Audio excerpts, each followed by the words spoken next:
What's up everyone, welcome back, welcome to the channel. So today I'm just draining the transmission fluid and the engine oil. As you can see right now, I took the drain plug off and let the transmission fluid drain. How I removed the drain plug was I just used a 3/8 ratchet with an extension, and the extension pretty much goes into the drain plug. Alright, so right here is the dipstick. I just pulled it up just so that it would get airflow, so that when draining the transmission fluid, it will come out a lot faster. As you can see, it's almost there. It's just slow, it has a little stream. Alright, so now that it has just that little stream, I'm just gonna tighten up the drain plug back up.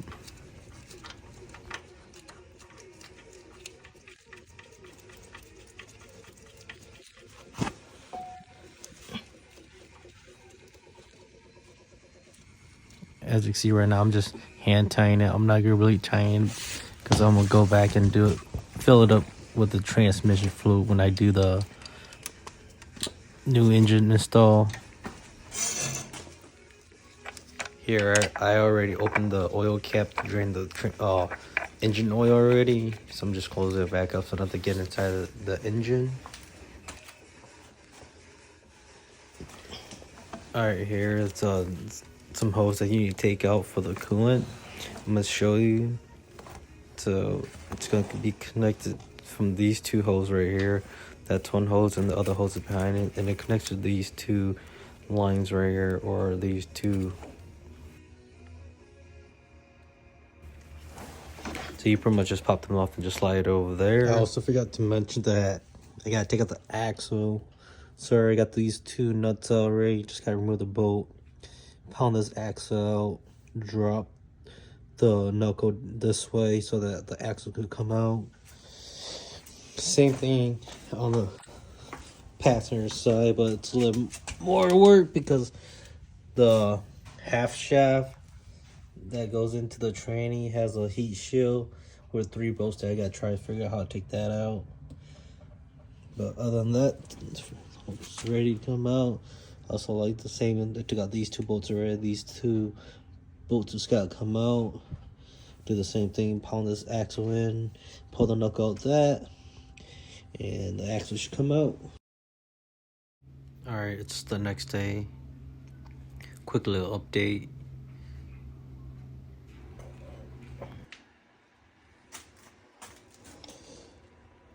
I just got done remove the condenser. Remove these 2 holes from the front of the condenser over there. And these 2 lines that connects to the compressor, which is this one and this one here. So now my next focus is this harness right here that comes inside to the firewall. That goes to the ECU. And once I get that out, it's just pretty much this bolt, this bolt, this bolt, and the 2 axle, and the whole thing should just come out. Alright, so I just got the ECU harness out. Got this tab right here, this tab, and one more down there. I couldn't get that one, so I just broke it off. It goes into this hole right here. That hole, that's where the harness goes into the firewall. I'll show you on the back.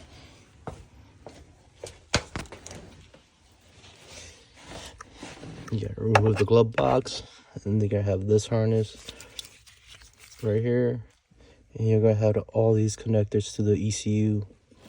Then you're gonna have 3 bolts. So one right there, one all the way back there, one right here, and the other one's gonna be on this side over here on top of up there. You get all that out, and then you just kind of push the ECU onto the side here so that you can get the harness through all the way back there.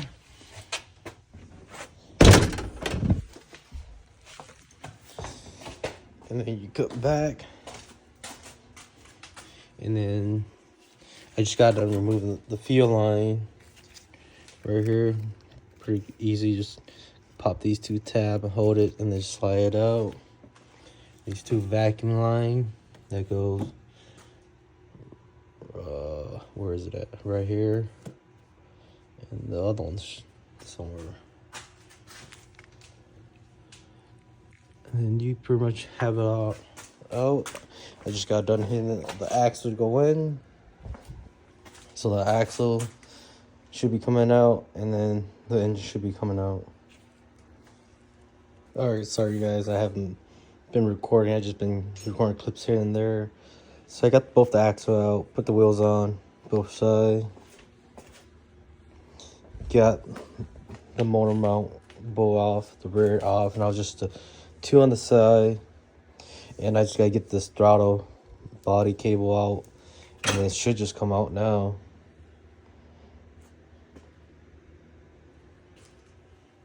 So this one is just these 12mm bolt.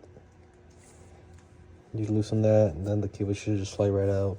Leave it onto the side hanging over there. But we're moving along really well.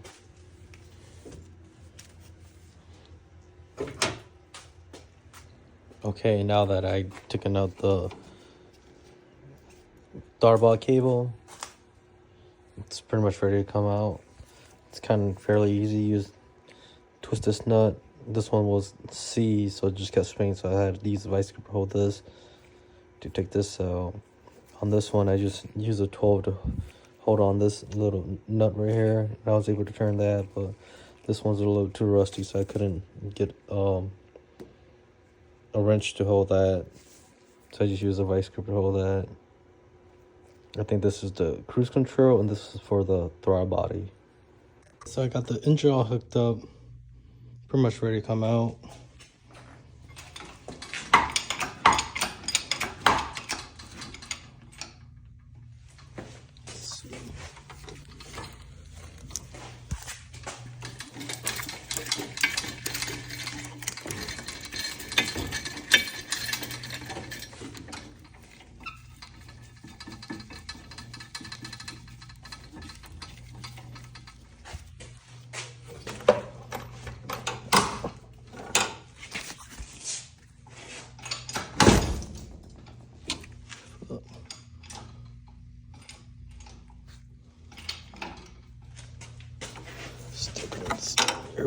It's a lot easier having two people, but I like working by myself, and I like just being in my own space and not having no one around me or in my way.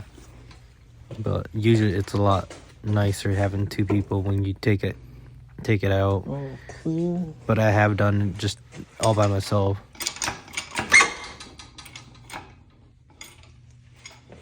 Just this earbud. I kept running to the issue of the motor mount getting stuck right there. I should have taken out that motor mount. That's usually how I do it, but I was like, I figured I'll just pull it through that mount because it's already damaged. But then this fuse box got in the way, and also that airbox tube was also in the way, so it kept going under the motor mount. I'm gonna fast forward this for just a little bit, just because this is just 10 minutes of me fighting with this engine, trying to get it out.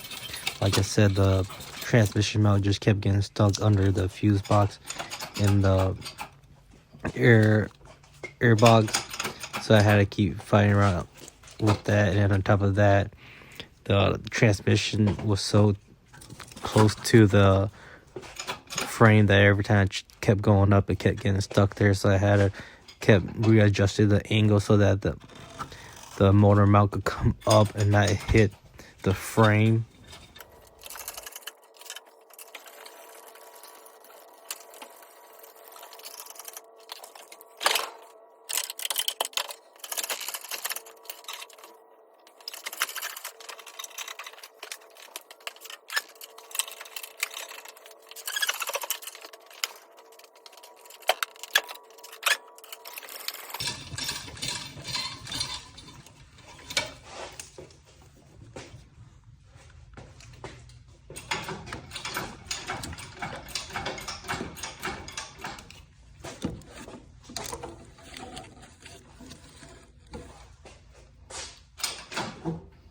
And right here was when I figured out and found out that the reason why I couldn't get it out was because it kept pinging the fuse box in the air box. And I was trying to mess around with just to try and get it off. And then I finally just decided just to take out this air box.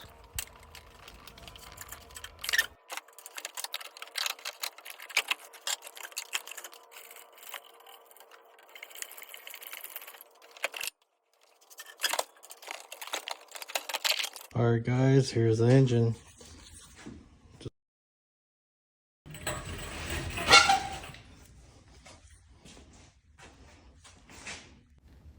Now that I have the engine out, my plan is to get the harness off, remove the exhaust manifold, the intake manifold, and split the transmission from the engine, and then order that new engine. That new engine is going to be a JDM engine, so I'm going to have to swap over the water pump, the alternator, and all that accessory over just because they're different from the JDM in US. But once they get here, I'll show you how to do that.